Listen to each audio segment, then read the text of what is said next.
This is who we are. I don't know how much I told you about this, but we're kind of like an online YMCA. We're a private community, 13 to 17 only. We do premier teams, and we put them with coaches, and they run premier seasons. I think we got one that's around like gold, one that's around mid diamond, and then one that's around like mid ascendant right now. So we're building the dream, dude. We're building the dream. So this is the first of what we're hoping to be many in our Ask a Pro series, to where a lot of our players have aspirations about going pro, and in my opinion, you're kind of the pinnacle of someone who went pro, because not only were you able to go pro in one game that was at the height of popularity, then you were able to go pro at another game that was at the height of popularity, and then when that was all said and done, you were able to cast, which is a completely different skill at a pro level, right? So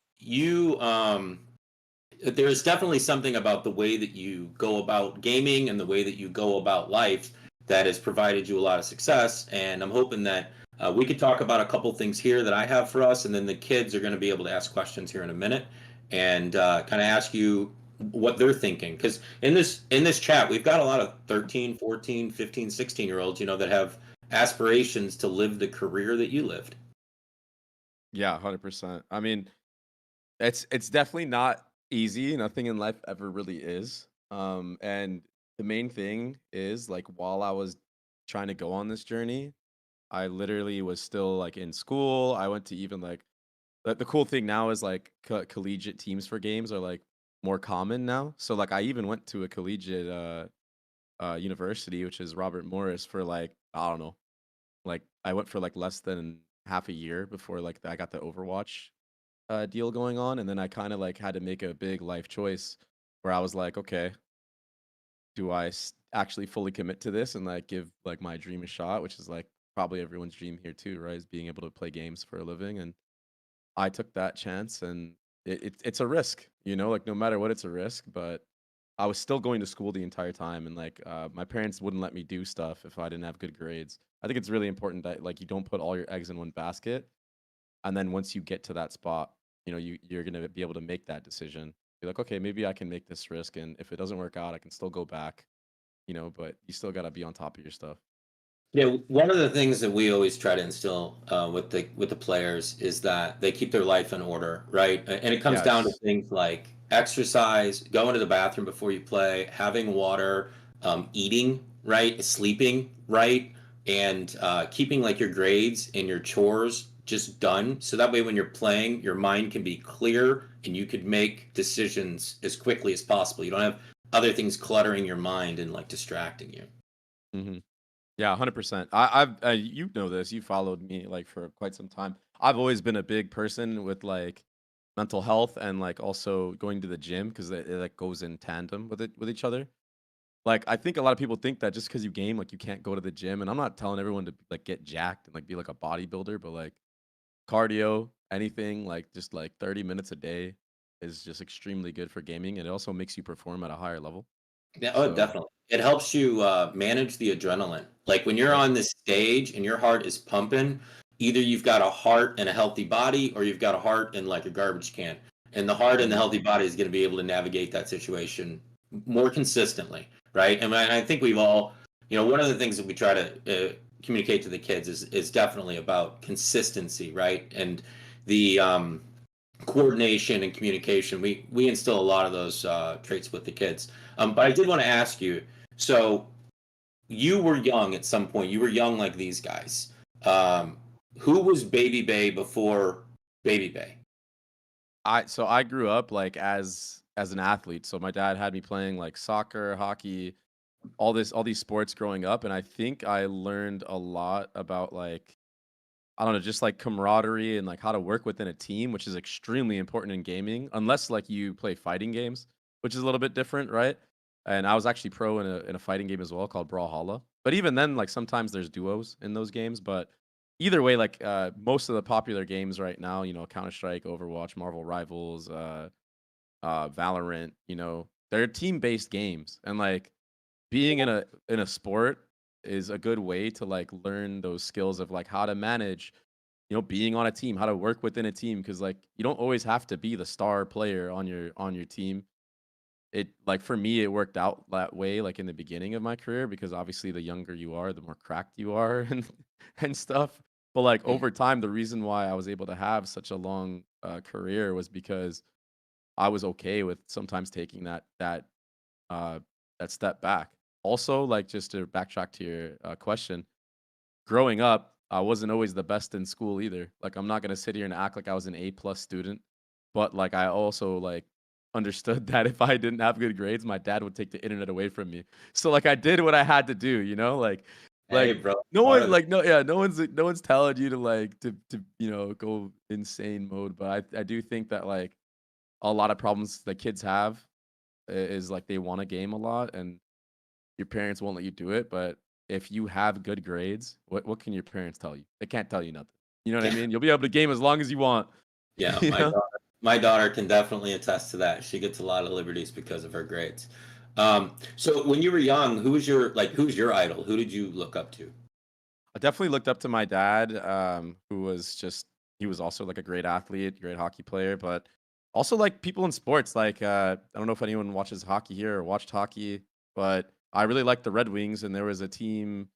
There's a player called Datsuk, and Yeah, Pavel yeah, Dots. Pavel Datsuk was like, I don't know, he was just like a magician on the ice, and he was Yes, really inspirational for me. Like I really just I liked everything that he did. He was a very like flashy player, and I think that kind of like resembled a little bit of what I did in gaming too. And like he would always be like known for like his hands and his movement, right? So that's he wasn't great. like a big guy. He wasn't like anything like that. But like he just had so much skill that I just like really looked up to him, and he was also captain of his team. So Yeah, that's another reason why like I learned like leadership qualities as well. I'm a huge hockey fan, not so much a Red Wings fan. I'm I'm a Blues sorry, fan. bro. I Yeah, saw your face when I said it. I'm a Blues fan, so you got a lot of our cups. I'll put it that way, and a lot of our players, Brendan Shanahan. But like, it is what it is. Yeah. Okay, so that kind of talks about how you kind of matured into like playing. When did you know? Like, when were you playing one day and being like, okay, I'm just better than everybody else. I can go pro. What was it that just clicked for you that you were just like, I'm just going to demolish these fools? Or what did you say to yourself? Like, what happened? What was that moment for you? I think it was making my first like actual tournament. I played like growing up, like I played Halo and I would go to like Game Stops and stuff and play like against adults and I would win like a free game or something, stuff like that. But when it really set in stone was when I was playing this game called Crossfire. It was a free to play shooter, and I was just like playing like just competitive matches, like ranked basically for the game. And then I like was playing like these pugs with like all like good players that were on teams already that were older than me. Yeah, it's extremely popular in China. It's still like one of the biggest games in China. And I had this opportunity out of nowhere, like one of the teams that ended up just finding me through rank through these pug games, just messaged me and was like, "Yo, we want you to play for us on our team at Comic Con in New York." And I told my family, and they were like, "Nah, well, you're not going to New York. Like, there's no way. Like, what do you mean you're gonna go to New York for a game and Yeah. stuff like this?" So my sister ended up actually driving me. I was in Chicago at the time. She ended up driving me, and I played that tournament and I won it. And then like all of a sudden, it's like, "Oh, you're going to China now." And again, my parents didn't believe me. They're like, "What do you mean you're going to China?" Right? So like then my dad had to come to China with me. And I That's think great. at that moment, like, yeah, when I was in China over there with my dad, like I think that's when even like my parents realized like, yo, like this could be something, you know? My dad Yeah. always told me like if you're gonna put a lot of hours into something, at least try to get paid doing it. You know, Yeah. so like I I I loved gaming so much that I knew I had to make it work and I had to do whatever it took to make that work. And I put in a lot of hours. It wasn't easy, like I was saying earlier. Like I was putting in some serious hours and my grades did tank because of it. And like Yeah. I would get grounded for that. And then I couldn't play and then I became worse. So it's like you have to find the balance for yourself, but it's still like just like anything else, like if you really want to be good at something, like you gotta like it's gotta take over your life just a little bit, you know? Yeah. So we what we focus on here is, and in my experience in coaching, because I coached in collegiate for a little while, and I got a little bit exposure in like the contender scene and the Overwatch scene and whatnot. Um, One of the things that I focus on teaching, I work with the coaches to teach the kids, is that mechanics are only like a part of being successful at a high level. Because when you get to the highest level, 1 or 2 percentages better in headshot accuracy is going to get trumped by good communication, people who don't get tilted in the middle of a Oh yeah. match, the people who can coordinate without speaking. You start to be able to predict your teammates' movements because you guys have played so much together and you guys have studied strategies and all of those things. One of the things I wanted to ask you, and I always like to ask this question in front of with professionals in front of the kids, is how important is VOD reviewing and gameplay review to you in your success in the past? It's so VOD review and everything like that is definitely what sets apart like a good ranked player from an actual professional player. Like it doesn't matter how good you are, you can always learn, you can always get better in gaming. There is no peak, right? Like it's only like who peaks at that moment, right? And all the work that you put in through VOD review, it just hones in on your skills. You need to constantly be learning, and that's the best way to do it because there's times where you're in the game and you might mess up and you don't even realize it, or you made a good play but there could have been a better play, and you're only going to see that afterwards. You're only going to see that when you're watching the VOD over, you're watching even how your teammates play. Maybe you point out something that you could have done differently for your teammate, right? Or you see a mistake that your teammate made, and you need to be able to take the time to do that and not just always work on your mechanics. Everyone thinks like, okay, like I want to become the next Tens, but even Tens did VOD reviews. Like he may have not liked it, he may have not enjoyed it, but even he knew that he had to put in all that time to watch his own gameplay, to not make the same mistakes over and over. Because basically, what most games are, it's all repetition, and you just need to to put yourself in as many spots as possible and watch them over to know what like the high percentage play is, and then that way, when you're in the actual heat of the moment, it comes as second nature to you and you're not thinking about it. And when you achieve that level of like just subconsciously knowing what the right play was because you did all of auto review to know what that is, now all of a sudden your aim is able to hit a new peak because you don't have to like actively think about what you're doing. You know what I Right, mean? Like you're able to react faster. Like when you get to the exactly. highest level, whoever reacts faster is the team that wins. And it Exactly. and that's the reality to it. Like if you've got to sit and consider an outcome while you're considering it, someone who doesn't have to consider is going to take you out. And that's just the Exactly. the nature of it. Even if your headshot percentages is 5% higher than theirs, it don't matter. No, exactly. They're beating you by milliseconds, right? And that's what's important. If you have to think, just real quick, if you have to think about like your positioning or what you should be doing in a scenario, and you take too long, you're 100% right. That's the difference between like someone just peeking you and taking you out instantly or not, you know? Yeah, we also talk a lot about, and maybe you could talk about this a little bit, but we also talk a lot about like peaking with intent and peaking for info. Because a Mhm. lot of times, I think you even said it in your stream today, you kind of autopilot through a game. Yep. And when you're looking around the corner, you're just kind of curious what's there. You're not peeking for info or peeking with intent to kill. You're just kind of like rolling around the map. And and I know a lot of players who they put in the hours, right, in the game, but they kind of fall into that like autopilot mode. When you were hardcore gaming and you were climbing and you were striving to be the best, what did you do to like not fall into autopilot? It's just it's a deep level of focus, and I think you just need to understand what your goals are. Like you need to like write out your goals and almost like see yourself being in that spot, and you need to think of what it takes to actually get there, right? Like you autopiloting is for one, like you're not going to get better.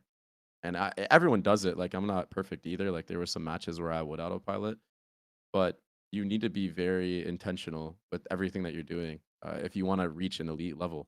Like you can't cut corners. It's not just in gaming that this is like. This is everything in life. You if you want to be the best at something, you have to have all the fundamentals down. And You have to clear out the certain angles, right? That's how it applies in games. You have to peek with the intent that you think someone's at your crosshair, even if they're not there, and then you do it again, and you do it again. You know what I mean? Like methodically clearing out every single spot. You see a lot of times, especially in Valorant, when the timer is running low, like people feel that pressure, and then that's when they'll slip up and they won't clear like a spot that they normally would have cleared. Right? This is the difference between like making it and not. Like genuinely. And yeah, okay, you're just playing ranked and you just want to chill and just like, hit some headshots, but you need to practice how you're actually going to play in a match, right? If you want to go Yeah. pro. Yeah, I mean, we talk about that all the time. The way I like to say it is if you practice fooling around, you get really good at fooling around. If you Yep. get practice executing your fundamentals, you get really good at executing your fundamentals. So, how you treat practice is going to determine how good you are. And when playoffs come around, you're not really improving and during playoffs, you're just doing what you've been practicing. So, if you haven't been practicing to win, if you haven't been practicing to be a champion, you won't be. You Mhm. have to. It starts day one. It doesn't start day 99, right? Yep. No, 100%. And this is why having good like coaches is good too, because they can also be like someone that helps you along that path. And if you're like slacking off, they can be the ones that will tell you Yeah. if you have a good coach, hopefully. But also like you can do that with your other team too, or with your other teammates too. Like the thing that I would instill in my teams always is like everyone being accountable for one another. And if you do that, then there is no excuse, right? Like if everyone's doing that, then like you all have trust in one another. That's when the synergy starts coming into effect, and etc. So yeah, That's a it's great extremely segue. important. Just something that we struggle with. So I always tell the kids that toxicity is the source of toxicity is undue expectations, meaning you have an expectation that your Mhm. teammates are going to carry you if you're playing bad, that your teammate's going to flash here, and you start to criticize your teammate during the game because you're looking at their gameplay because they're not doing what you want. And how do you, if you're in an environment, because you were talking about the symmetry, right? How do you, if Yeah. you're in an environment where your teammates aren't living up to your expectations, how do you handle that to get the best result? I would say you just have to be like mature about it. You can't have an ego when it comes to this stuff. Like it's okay to have an ego that you think that you're like a really good player, but if it drips into like your own teammates, the way that it negatively affects your career, it could be like extremely damaging to the point where you can't even come back. Like once you get that reputation that you're a toxic player, what team is going to pick you up? You know? Then all of a sudden, now you're having to fight like that whole stigma that's around your name, and like people don't always get that second chance. You really gotta be on point for it. And Yeah, it's the honestly, it's the it concept of like you need comms and chemistry to yeah, win. I always said to win a championship, you need chemistry and you need meta and you need momentum. You need those three things in your favor. And you get those three things and you're gonna be able to challenge for a championship, at least at the super highest level, right? yeah, And no team who need is ever going to bring on some, they're not even going to try out toxic people because they know that exactly.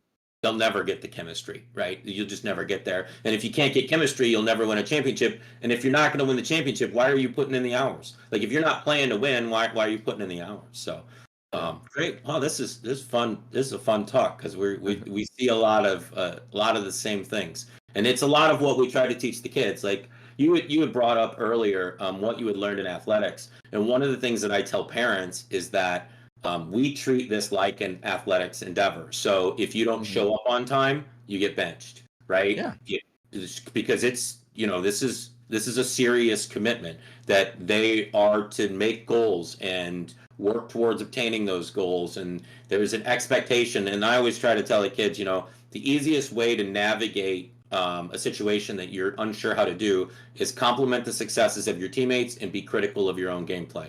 As long as you're doing that, add a little VOD review in, do yep. a little warm up. That'll get you through any difficult period or any slump or anything like that. And then as exciting things happen and you get emotional, The idea is you never want too many highs and you never want too many lows, so that way everybody can depend on you. And if you're the type of player who's not toxic, can calm, and people can depend on you, every team's going to want you, right? That's like Yep. that's ideal. So, okay, with that, I think I'm ready to take some questions from the kids if anybody's ready to get up on the stage and ask Babybay a question. Unless, hold on, Babybay, did you have anything you wanted to add? Because I had all that kind of lined up. Anything you want to add, like words of wisdom or anything before we get started with the kids? I think again, when it comes to gaming, if you really want to make it, I would definitely say do not put all your eggs in one basket right away because it is extremely hard, especially now. And you got to think that you're competing against like not just people from like America, right? It's like internationally. You're competing against people from all over the world when it comes to gaming, because that gaming is universal. So just make sure that you're in a spot where you can actually make the decision to take that risk, of like, okay, I'm gonna give this a shot. I'm gonna try to live my dream. Make sure it's like there's something you can do. Like you're already getting paid. You got a contract. Make sure that that's how you go about things because you don't want to just like gamble and all of a sudden your whole life is ruined, right? Like you you like didn't go to school. You don't have a degree or anything. Like I think that's extremely important is that you make sure that you're still doing well outside of it until it can become something full time for you. And that's not even just being a pro, like that could be content creation as well. Like people on Twitch are streaming right now and they have part-time jobs until like the streaming income is enough and consistently enough to where they can be like, okay, maybe I don't need this part-time job anymore, right? Yeah, dude, I'm with you. I think that kind of goes with anything in life that's highly competitive, right? You always want to have the fundamentals of success available to you. So that way, if one avenue doesn't work out the way you want it to, you can take those fundamentals in another avenue. So like, and this is one of the things that I tell parents a lot is that the kids will learn emotional regulation and how to make decisions and communicate in highly stressful moments.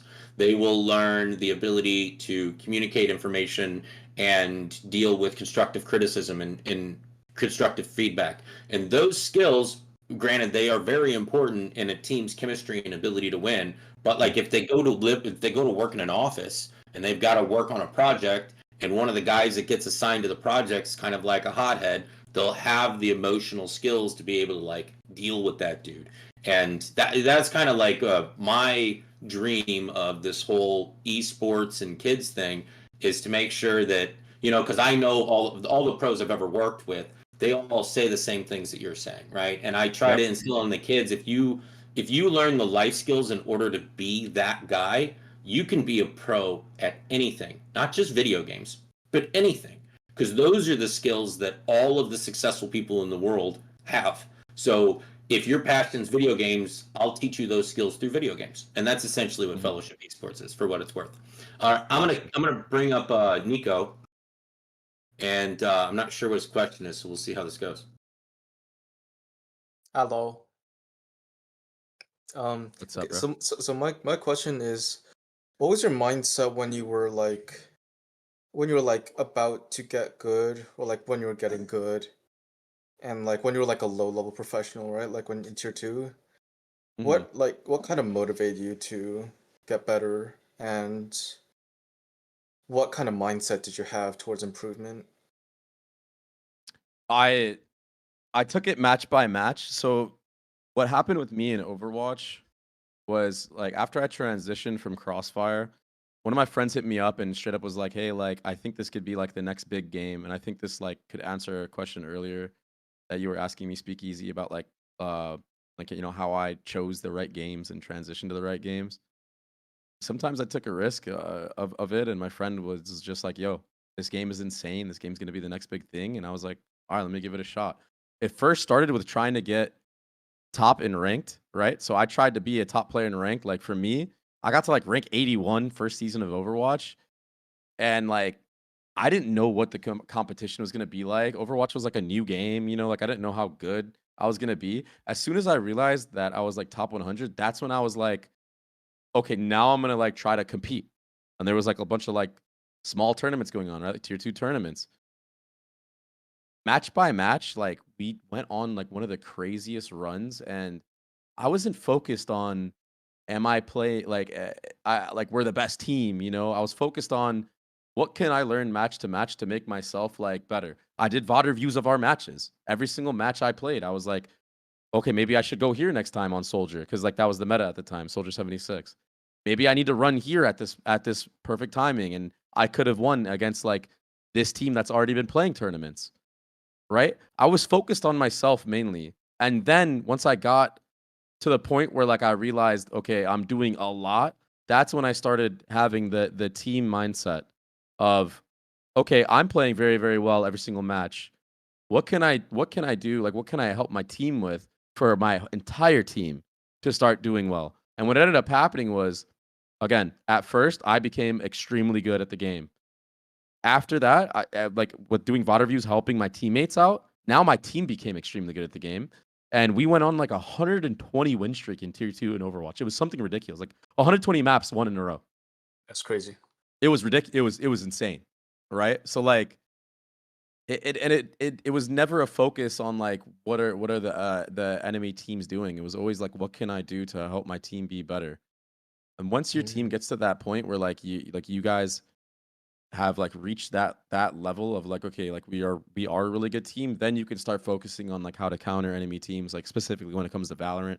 In Overwatch there wasn't really much of it besides like okay they might play this agent so I can counter it with this.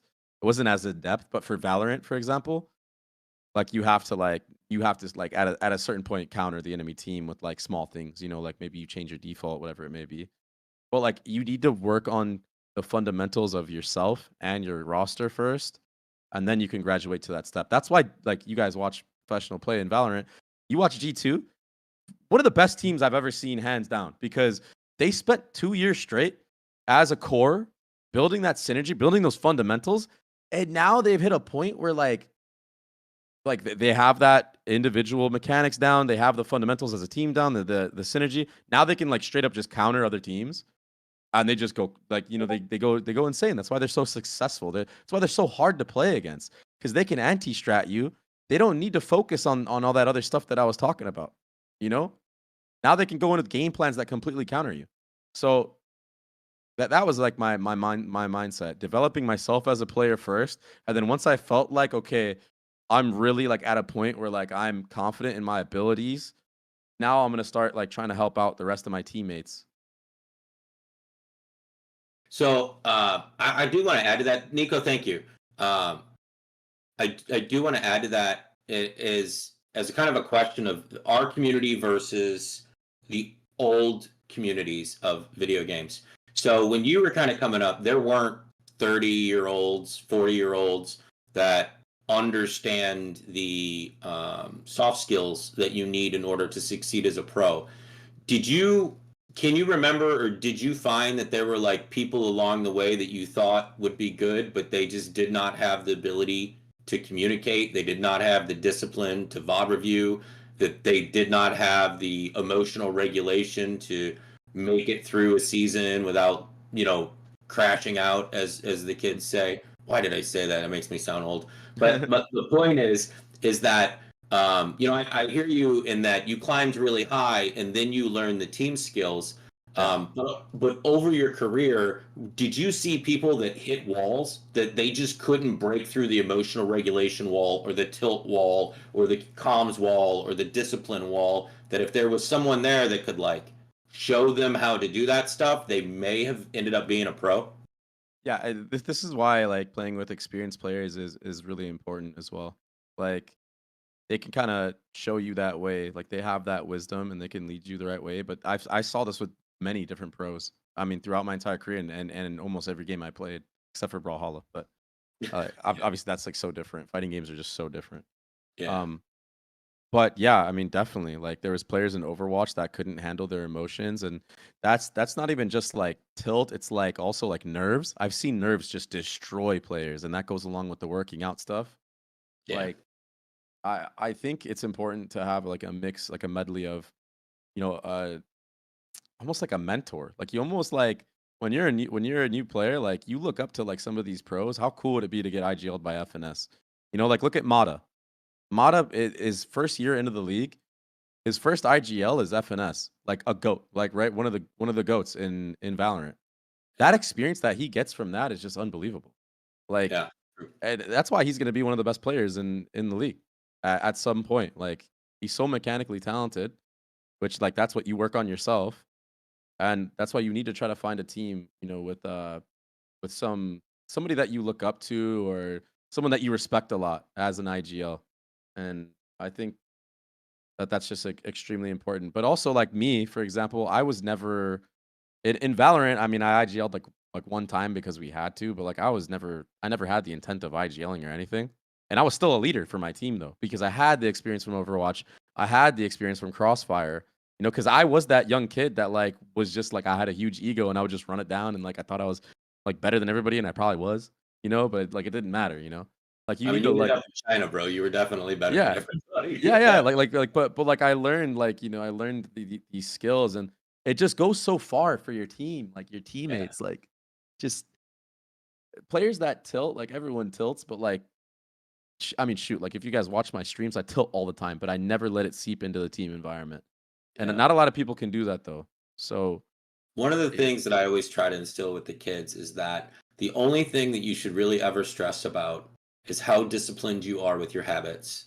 If you have championship habits, the only thing you should ever stress about is your habits because all you need to do is continue with those habits and the lifestyle will manifest based on those habits. If you and the analogy I always like to give is if you cut your calories and start working out twice a day, your body's going to change. It doesn't mhm. change in one moment. Some days are going to feel good, some days are going to feel bad, but if you stick to those habits, your body's going to change. There's nothing you can do about it. Your body's going to change. So, with that being said, I try to instill that with the kids and help them understand that like it's not about what their rank is on any one given day. It's about their approach to ranked that is important. Are they doing their warm ups? Are they playing after they've eaten? Are they prepping themselves? Are they VOD reviewing? If they're doing all of those habits consistently, then the rank will catch up to them after they get better. They'll get better and then the rank will catch up later. Instead of like staring at the rank and min maxing it, like I've always said, if you stare at a scale, you're never going to lose weight. Like you're not going to lose Yeah, weight looking at a scale, right? You lose weight lifting weights. So, or at least I do because I'm old. All right, I got Jeremiah. Jeremiah, come on up, brother.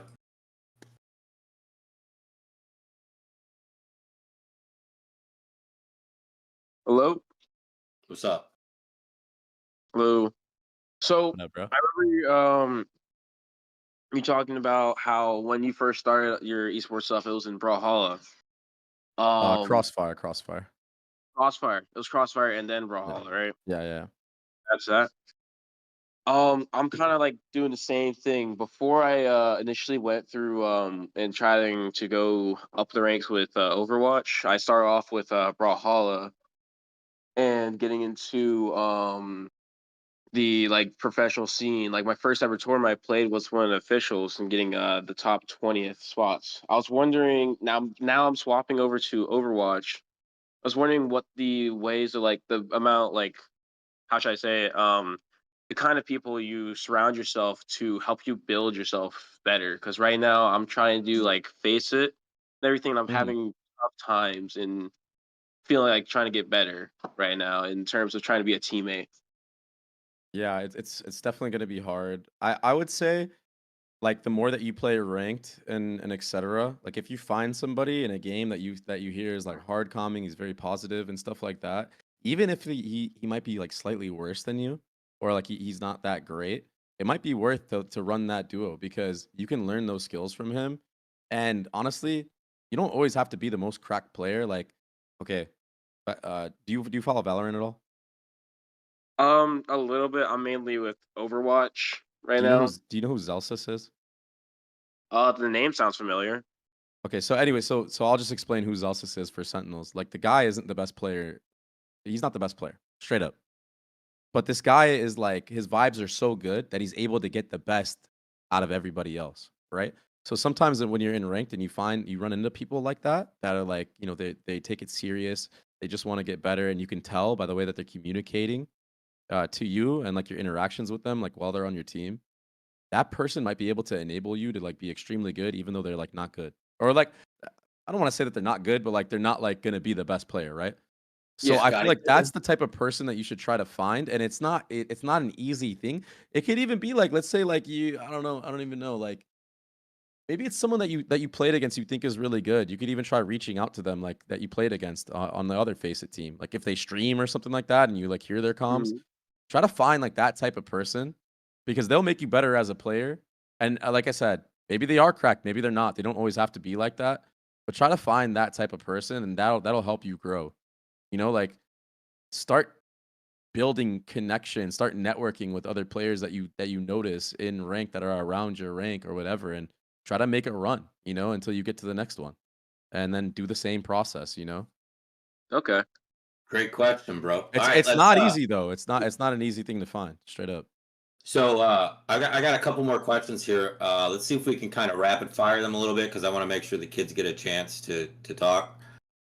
So come on in, guys, ask your question, and then I'm gonna just move you back to the audience, and he'll give you an Uh, answer. Main question I really have is where do you start? Like with like Valorant, like how do you like start when you want to go like you go far, like go pro? Like where do you kind of Mhm. start? I think a good blueprint now, especially because like TikTok and like short form is such like a prevalent thing, is trying to climb high on the ladder, record your gameplay, release like really cool. Did he drop out the call? No, no, I just moved him to the Oh, audience. okay, okay, okay, yeah. I was just making sure. No, no, keep Yeah. going. Just keep Try to like record your gameplay and like make a run on the leaderboard. Like I said, like try to get like top 500 or like whatever rank, and start posting like cool clips and highlights of your journey doing that. Like there's such a good opportunity now with everything going on with social media of just trying to get your brand out there. Like start building that brand a little bit, like whatever you want that to be. Like if you want to be an IGL, start showcasing like a round that you mid rounded and like you told your team what to do, even if it's a rank game. Like who cares? You know, like just stuff like that. Like if you want to be known as a cracked aimer or like known as like a cracked sentinel player, like show like a round that you anchored one of the sites. If you're a cracked aimer, like show like a sick like 3K that you got, like whatever it may be. Like all these things help you get exposed and people are gonna start noticing. And then once you finally hit that point where it's like you've hit your stride and you start going crazy, like now, like you have all this footage of everything, and people are already kind of familiar. Like they've been seeing you around. Now all of a sudden, you might get a tryout, right? Like this is how like stuff works. Like, or maybe, for example, with Flya, one of the players that I picked up when I was doing the phase rebuild. But this guy was like, he was just a player that was posting clips that played on like some tier 2 teams. I actually like went through all his clips, and I was like, damn, this guy's actually pretty good. I'm gonna give him a shot. Like I'll give him a tryout. This guy, he would like. There were so many players that probably were like really good that it didn't try out because I just didn't know who they were. You know what I mean? Or like didn't have Yeah. footage of them. Maybe I knew who they were, but I couldn't see how they played. You know, or I didn't see like that they could hit nice clips or whatever. Like all this stuff is like good ways to help out. The best And if, example I can give of this like right now is Verdi, who just joined Loud. This guy was a tier 2 player in LATAM. You know, before that, he was like a streamer.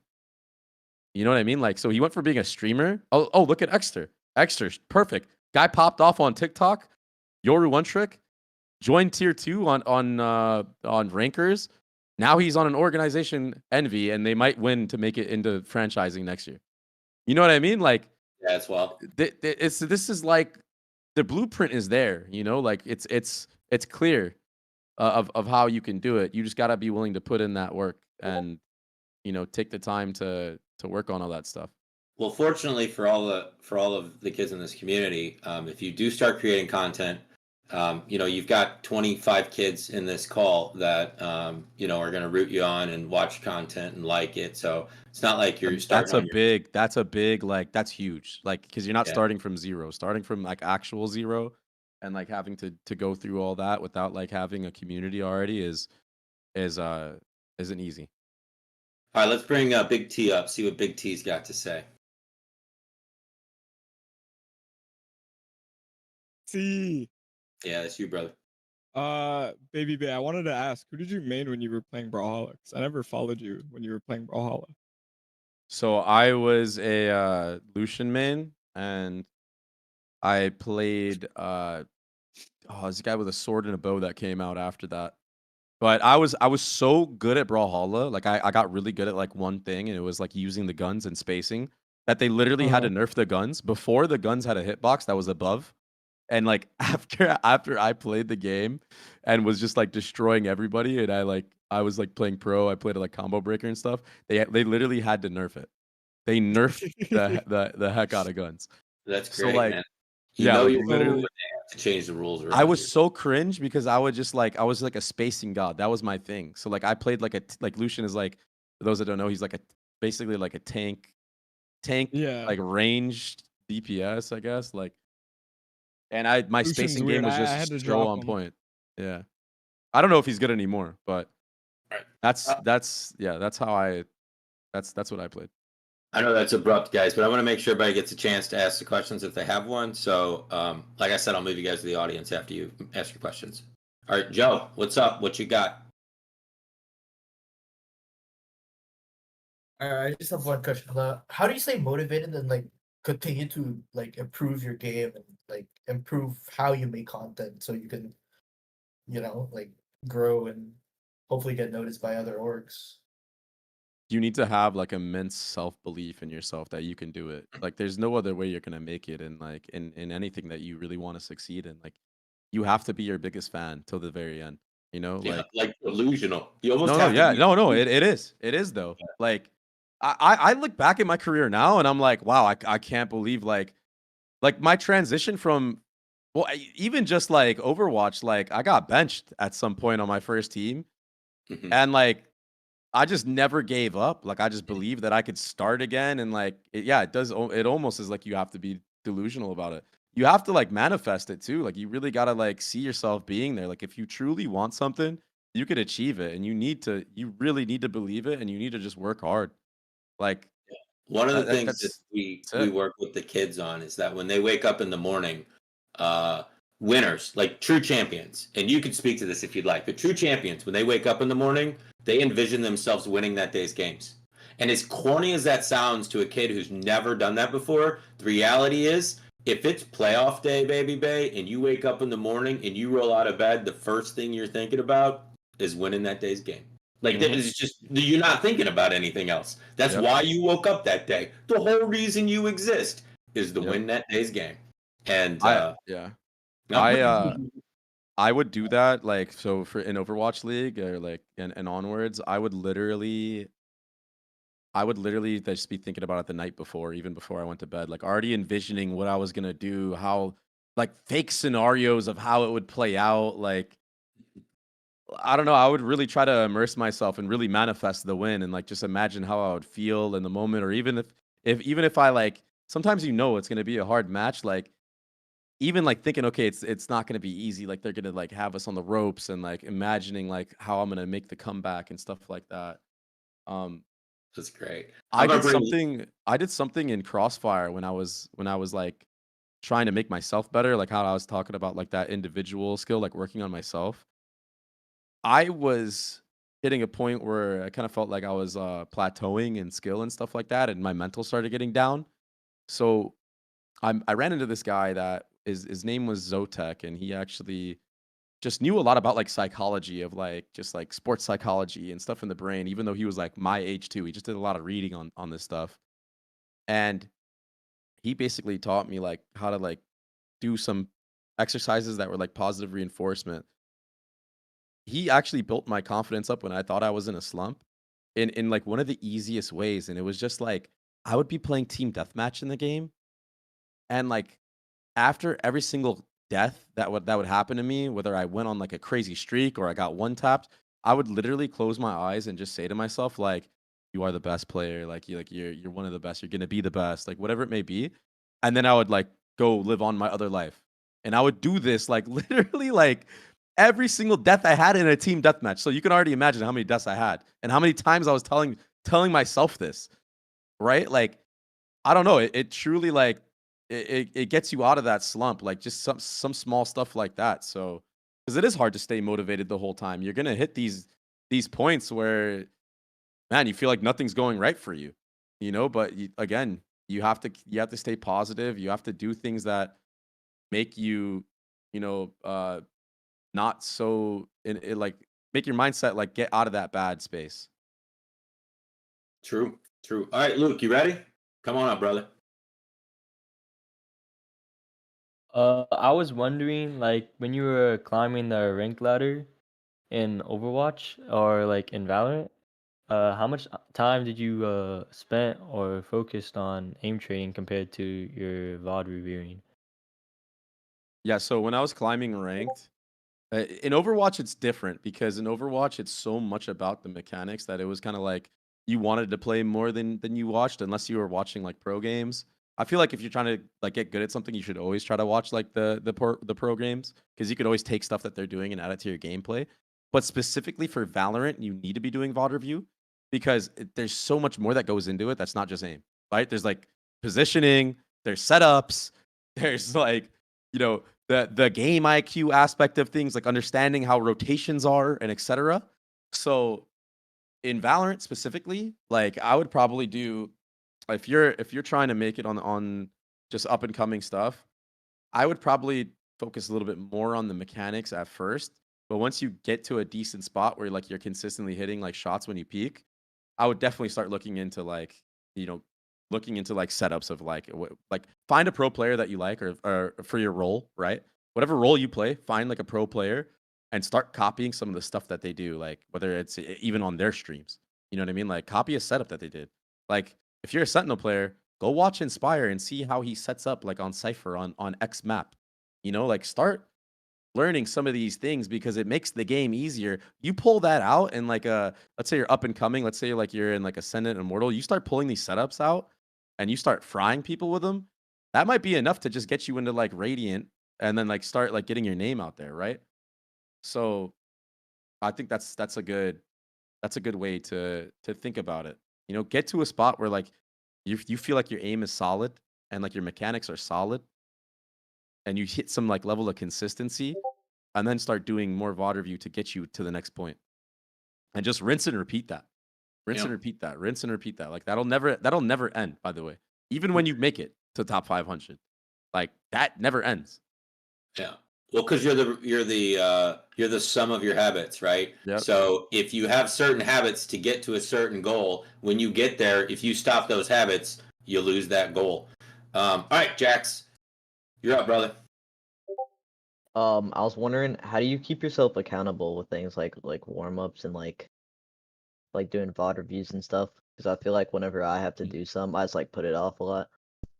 Dude, it's all discipline. It's like the best skill that you should learn, like especially like early on in life, because you're not gonna get far without discipline, like straight up. I mean, sometimes people are like just outliers and they're really, really lucky and they're just extremely talented at what they do.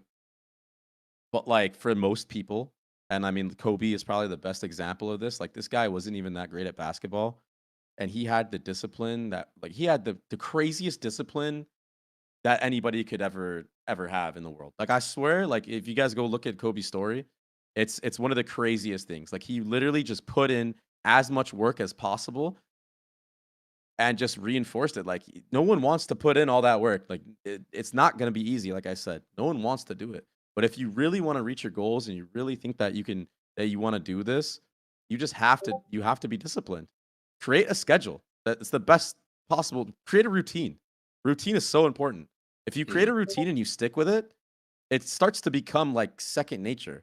Think of it like almost like as in like going to the gym. Like as soon as you stop going to the gym, you know, like it's just that much harder to get back into the swing of things. I've battled with this like my whole life, like with going to the gym specifically, especially because I game. And there were times where I thought that it would like, oh, make my aim bad. It's all cap though. It's all cap. It's Yeah, you gotta once put in the work yeah, all no, over again. yeah, no, So why exactly. stop, right? The moment that you stop, you just have to backlog more work. So you might as well just keep it going. Keep the plate spinning, for Fall in lack love of a with the better. grind, dude. Like you have to fall in love with the grind. You have to Yep. fall in love with that process. It's gonna be grueling at times, and you're not gonna want to do it, but it's what you're gonna have to do with not just gaming. You're gonna have to do this with like studying for tests and shit, like or like whatever your actual job will be. You're gonna have to do the same thing over and over and over. until you get to a point where it's secondhand nature, and then you'll have to do something else over and over and over. Fall in love with the grind, bro. That's it. So we're running up against the hour in which I know that Babybay needs to go. He has other obligations. I think he's going to be on a podcast of some sort. Yeah, so I you got guys Do Energy podcast. Yeah. probably check that out, guys. I'm gonna go with one more question, and I'm sorry, guys. I have the line in chat. I got lost in chat, so I'm just gonna pick someone at random, and we're gonna pull them up, and then after that, I'm gonna close it out and just be quick with the question. So I'm gonna go with Wyatt. So Wyatt, what is it that you'd like to ask Babybay? I was just wondering, like, how to stay consistent? Cause like I'm already like immortal, and I feel like if I was just more consistent, I could really take that extra step.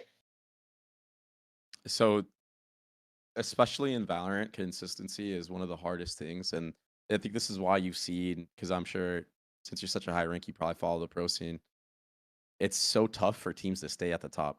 I don't think there's been a team that's really had like a perfect year ever. There's so many factors that go into Valorant, with not just like the game constantly changing with new characters and new metas, but also like the mental aspect of it too. I think the best way to be consistent goes back to the routine thing. You have to be doing like the same thing over and over and over, and like when you're in a routine, that's when true consistency is formed, you know, and just holding on to your emotions as well. I think like some of the most consistent players, they don't get over emotional. They don't get, like they still have like a little bit of energy in them. But like, for example, like cryo cells or like even like Tens, Zekin, like all these players are extremely stable when it comes to their mentality. And I think that's actually extremely important in a game like Valorant, because there's so many factors that aren't like up to you, like it's not always you. There's so many external factors of even like RNG when it comes to the guns and stuff. So it's extremely mental. Like the consistency aspect is extremely mental. Like you can't get down on yourself because you think you're going through a slump or you had a bad game. You really have to like dissect all that stuff and be like, okay, maybe do a VOD review. Okay, was it really me? Or did something crazy happen on the map that made me have to like put myself in a bad spot and I get punished for it? Or like maybe something happened and I wasn't able to focus on my crosshair because like I looked at my mini map because someone died, or like, you know what I mean? Like, or maybe there's a set piece of utility that I'm not used to seeing before that they threw at me and it threw me off. You have to be very cautious in your approach about it and not overreact to like a bad performance and etc. It's hard. It's consistency in this game is extremely difficult. Extremely difficult. I mean, anything at the highest level, right? Yeah. Would people, because if you are able to be consistent, somebody's going to copy your routine and be just as consistent as you, and then they are going to perfect your routine, and now they're more consistent than you. Now you feel inconsistent, and it's a game of leapfrog that people constantly play at the highest level. Because in video games, you don't have referees kind of guiding the result, right? Yep. You have kids playing against polygons, right? So the reality is that it's momentum, meta, and chemistry, right? You get all of that together on top of your fundamentals and your habits, and then that's where you get championship teams. Babybay, I can't thank you enough for taking the time to do this. I know you've got a pretty full schedule. One quick question before we head out: who's winning in Toronto? Like, I'm a huge G2 fan. I'm a huge G2 fan, so I think G2 is gonna win. I'll post my pick'ems if you guys have a channel I can do it in. Yeah, well, can you just throw it in the chat here, in the stage chat? One sec. Let me find it. I just did my pick'ems today on stream. And then that was the next thing I was going to ask. If the kids want to follow you or follow your career or whatever it is that you're doing, what's the best and easiest way for them to find you and, follow what you got going on? Yeah, definitely follow me on Twitter, king_babybay. And then also I stream on Twitch, Kick, whatever, like just Babybay. So just look that up. Let me post this pick'ems in the chat. This is what I think is going to happen. But also keep in mind, I am a huge G2 fan. But I think G2 are sick. Awesome. Well, thank What you are for the your odds time. Loud dude. wins champs? I don't know, bro. I don't know about that one. Don't I get think these Birdie guys might need more started, time. dude. They argue all the time about this stuff. It is just we have one player who gets frustrated that everybody else kind of picks chalk, and he's like, "No, you got to be fans of like a team and like get involved with them," and everybody else just picks the winners, right? And it's boy, they love their VCT around here, that's for sure. All right, man. Well, like I said, we really appreciate you doing this, and if if you want to hang out in the server, I'm cool with that. Whatever. And maybe in the future we can have you back, and when we get a couple more kids, and I'm sure they're going to want to hear from you as well. Because as far as I'm concerned, I've been around esports for a while. It is very difficult to go pro in one sport. It is extremely difficult to go pro in two. And then on top of that, to be able to like rotate into a pro caster career, to me, you quite literally are like king Babybay, because it's just that stuff's not easy to pull off, So kudos to you, man, in your career. It's been pretty impressive, and hopefully some of these kids can learn from you. And maybe one day they'll be like, "Hey, Babybay, don't you remember I was in the stage in Fellowship?" I'm casting you guys one day. That'd be crazy.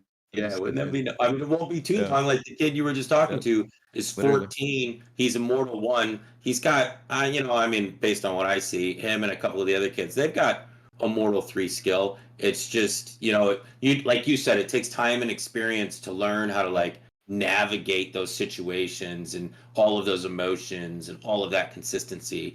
And you need good mentors, you need good networking, you need good duos.